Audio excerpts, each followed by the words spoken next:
আচ্ছা, আমি তো তোমাদের সাথে শেয়ার করেছিলাম আগের একটা ভ্লগে যে আমি এখানে একটা কুমড়োর বীজ ফেলেছিলাম, সেখান থেকে একটা বড় গাছ হয়েছে। তো আমি এখান থেকেই ডগা কেটেছি। আজকে তোমাদের সাথে শেয়ার করব যে আমি কি বানিয়েছি। আমি বানিয়েছি ডগা পাতার মধ্যে ইলিশ ভাপা। বেশি কিছু দিইনি, আমার কাছে যা যা ছিল তাই দিয়েই বানিয়েছি।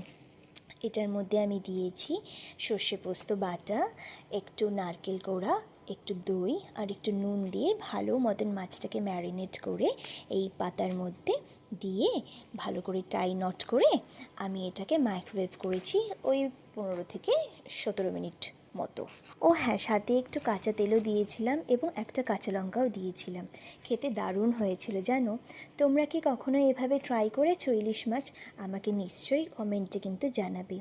ভিডিওটি ভালো লাগলে লাইক, শেয়ার, সাবস্ক্রাইব করবে এবং তোমরা সবাই ভালো থেকো, সুস্থ থেকো। আজ তাহলে চলি, টাটা।